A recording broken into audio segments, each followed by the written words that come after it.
My hometown is a quaint countryside town with just a few thousand residents. The nearest city is hours away. In this tight-knit community, everyone knows each other, and word travels fast. During my high school years, I had a best friend named Chris. We spent most of our days together. One autumn, there was much talk about an abandoned farmhouse on the town's outskirts that people were exploring. The house had sat empty for the past 5 years, left to decay on the edge of town.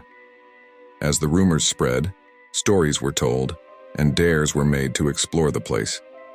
One weekend night, Chris suggested we check it out. Equipped with flashlights, we drove to the farmhouse. It was a bit challenging to find the driveway, which had likely become overgrown, so we parked on the road and walked through the field toward the house.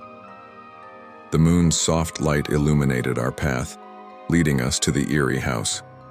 The yard was overgrown with weeds, and vines clung to the dilapidated exterior. Chris led the way inside through an open doorway. Once inside, we explored the decrepit interior, but after a few minutes, we had seen all there was to see on the first floor. We decided to venture upstairs. The upper floor was shrouded in darkness, and our flashlights illuminated a single hallway with 2 doors. The door on the left was locked, while the one on the right was not. I entered the open room, only to find it empty and decaying except for one strange feature. A window was covered with wooden planks, preventing any view of the outside. Curiosity got the better of me, and I peered between the slabs of wood, which revealed nothing of interest, just a view of the moonlit field we had crossed earlier. That's when I noticed a figure approaching the farmhouse from that direction. I quickly left the window and alerted Chris that someone was coming. Our hearts raced, and the sight of the approaching figure scared us. We fled down the stairs and heard the door open and footsteps behind us. We reached the field and didn't stop until we got to the car. Neither of us spoke during the drive home. We had been incredibly foolish, and I couldn't defend our actions. However, something about the house felt off, and it's possible there was more to the story. A month later, the farmhouse was demolished without explanation, leaving us with unanswered questions.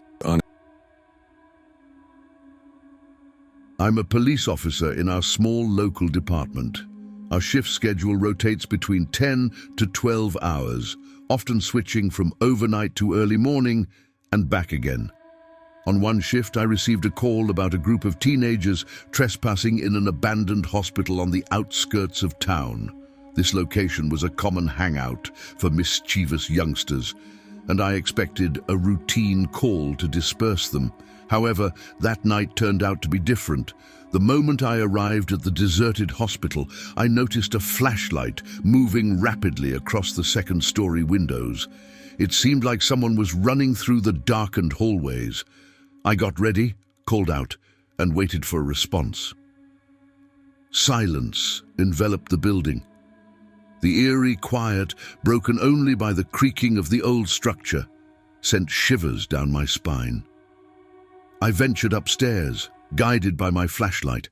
It was considerably darker up there, and the footsteps were the only sounds I heard. When I reached the hallway, I found a room with a locked door on one side and another unlocked one on the opposite end. The unlocked room was empty except for a boarded-up window piquing my curiosity. Peering through a crack in the wood, I spotted a figure approaching the hospital from the field nearby. Alarmed, I alerted my partner, Chris, about the approaching person. As we watched, footsteps echoed on the stairs, confirming our presence was not alone. Tensions rose, and as the man reached the top, he stepped into the hallway, unlocking the door while facing away from us. But as he turned around, our eyes locked, and the silence weighed heavily on us. He proceeded into the room on the opposite side of the hallway.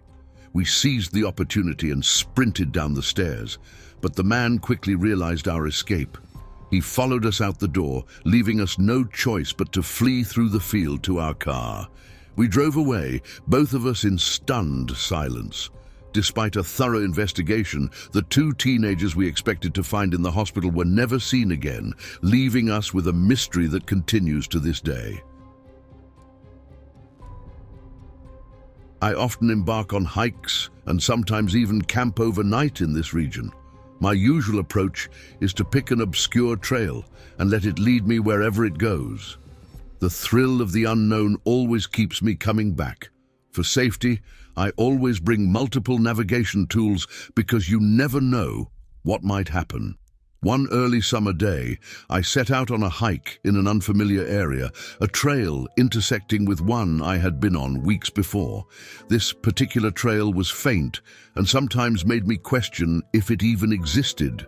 For about 2 hours, I hiked without any notable incidents, but eventually I noticed shoe prints on the muddier sections of the trail. The strange part was that these prints didn't seem to follow the path consistently. They often diverged from it. After an hour or so, I reached a section with many shoe prints scattered about. There, I spotted an old cabin nearby which had clearly been abandoned for years.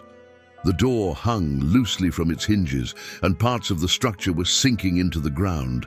The cabin's disrepair struck me as odd, given the fresh shoe prints. I approached cautiously, intrigued by the contradiction.